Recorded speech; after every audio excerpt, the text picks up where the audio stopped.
క్రీస్తునందు ప్రియమైన వాళ్ళారా, శుభాలు. ఎలా ఉన్నారు? బాగున్నారా? నిన్నటి దినము ఎలా గడిచింది? ప్రభువుకు మహిమకరంగా జీవించారా? జీవించినట్లయితే ఆయనకు స్తుతులు. లేని ఎడల ఆయన మనల్ని క్షమించునుగాక. నేటి దిన ధ్యానాంశము ఫిలిప్పీలకు రాసిన పత్రిక 2వ అధ్యాయము 21వ వచనము. ఫిలిప్పీలకు రాసిన పత్రిక 2వ అధ్యాయము 21వ వచనం. అందరూ తమ సొంత కార్యములనే చూచుకొనుచున్నారు, కానీ యేసుక్రీస్తు కార్యములను చూడరు. దేవుని వాక్యాన్ని మన వినికిడిలో దీవించి ఆశీర్వదించుగాక. చదవబడిన లేఖన భాగము పౌలు భక్తుడు తిమోతి గురించి ప్రస్తావిస్తూ తిమోతిలో ఉన్న కొన్ని ప్రత్యేకమైన లక్షణాలను, గుణాలను తెలియపరుస్తూ ఫిలిప్పి సంఘానికి తిమోతిని శీఘ్రముగా పంపించాలని రోమా ఖైదీలో ఉన్న పౌలు యొక్క కోరిక. తిమోతినే ఎందుకు పంపించాలి అనటానికి మనం కారణాలు చూస్తున్నాం. నిన్నటి దినాన ఆయన ఫిలిప్పి సంఘం గురించి చింతించేవాడు ఆయన వంటి వాడు లేడని, అలాగే పౌలు వంటి మనస్తత్వము కలిగిన వాడు తిమోతి అని మనం చూచాం. అలాగే ఇవాళ మరొక అంశము, తిమోతి విషయంలో పౌలుకు ఉన్న గొప్ప వెసులుబాటు ఏంటంటే, తిమోతి యేసుక్రీస్తు కార్యములను ఎక్కువగా చూస్తాడు.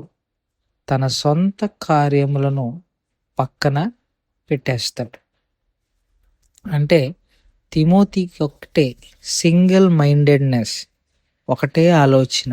అదేంటంటే ప్రభువు కొరకు జీవించటం, ప్రభు పరిచర్య చేయటం. రోమాలో చాలామంది ఉన్నారు, పరిచర్య చేసేవాళ్ళు, బోధించేవారు, వాక్యం చెప్పేవారు చాలామంది ఉన్నారు. కానీ వారి ఇంట్రెస్ట్ ప్రభు కార్యం కాదు, సొంత కార్యములు. ఇవాళ చాలామంది దైవజనులు కూడా అట్లాగే సొంత కార్యాల కొరకు పరిచర్య చేస్తున్నారు, కానీ యేసుక్రీస్తు కార్యము ఎవరికి పట్టదట. తిమోతి సంఘంలో కూడా ఫిలిప్పి సంఘంలో కూడా మనం చూసాం. మొదటి అధ్యాయంలో తప్పుడు బోధ చెప్పటం లేదు, కానీ మిష చేతనో, కక్ష చేతనో, అసూయ చేతనో, పౌలు మీద ఉన్న కోపం చేతనో సువార్త చెప్తున్నారు. ఫైనల్గా ఏంటంటే వారి అజెండా పౌలును పక్కన పెట్టేయాలని. వారి యొక్క పని సువార్త అందించాలని కాదు, పౌలుని అన్ని జనుల మధ్య నుంచి తప్పించాలన్నది వాళ్ళ మోటో, వారి ఎజెండా వేరు. ఇవాళ చాలామంది క్రైస్తవుల యొక్క ఎజెండా, క్రైస్తవులు కాదు, కాపరుల యొక్క ఎజెండా, మోటో కూడా అదే. ఏంటంటే తమ సొంత కార్యములే, సంఘ కార్యములు, సంఘ పనులు, సంఘం కొరకు అంటుపెట్టుకొని ఉండటం, సంఘ కార్యక్రమాల్లో తన పాత్రను పోషించటం. అంతకన్నా విశేషంగా క్రీస్తులో సంఘాన్ని నడిపించటానికి కావలసిన బోధలు, వాక్యాలు సిద్ధం చేసుకోవటం, వీటన్నిటిని పక్కన పెట్టేసి they feel like it is kind of orientation. ఏదో తాత్కాలికం కాస్త వచ్చి చిన్న చిన్న విషయాలు నేర్చుకొని లేదా నేర్పించేసి పక్కకు వదిలేద్దాం, పక్కకు పెట్టేద్దాం అన్న ఆలోచన కలిగిన వారుగా ఉంటున్నారు. ప్రభు కార్యాన్ని చూడటం అన్నది చాలా తక్కువ మంది. ఇప్పుడు ఫిలిప్పి సంఘానికి పౌలు తిమోతిని పంపటం వెనక ఉన్న ఉద్దేశం ఏంటంటే, మిగతా వారితో పోల్చుకుంటే పౌలు సంఘ పరిచర్యలో ప్రభు కొరకు పనిచేసే విషయంలో తీవ్రత కలిగి ఉంటాడు. మిగతా వాళ్ళు అంత తీవ్రత కలిగి ఉండరు అన్నది పౌలు యొక్క ఉద్దేశం. అంటే ఏ ఉద్దేశంతో అయితే తిమోతిని పంపిస్తాడో ఆ ఉద్దేశం నెరవేర్చబడదు అన్నది పౌలు యొక్క ఉద్దేశం. అందుకే తిమోతిని పంపిస్తాడు. పౌలు దగ్గర అలాంటి వారు లేరా అంటే ఉన్నారు. కానీ లోకా ఉన్నాడు, అరిస్తకసు అని ఒక ఆయన ఉన్నాడు, వీళ్ళు ఉన్నారు. కానీ వీళ్ళు ఫిలిప్పి వెళ్ళటానికి అందుబాటులో లేరు.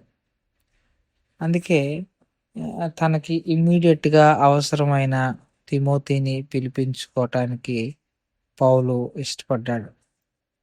ఈ ఉదయకాల సమయంలో ప్రియమైన వారలారా, పౌలు తిమోతిని నమ్మటానికి గల మూడో కారణం, తిమోతికి తన సొంత కార్యాల పట్ల అసలు ఆసక్తి లేదు.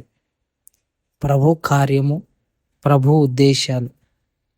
తిమోతి పౌలులాగే ఆలోచిస్తాడు.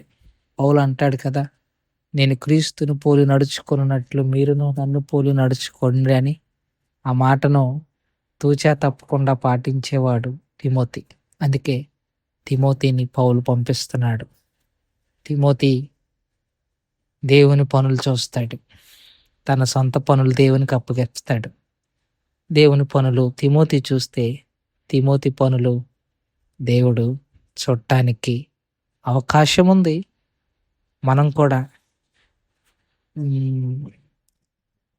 విలియం కేరీ ఒక మాట అంటారు, దేవుని కొరకు గొప్ప కార్యాలు ఆశించు, దేవుని నుంచి గొప్ప కార్యాలు ఆశించు, దేవుని కొరకు గొప్ప కార్యాలు చేయమంటాడు.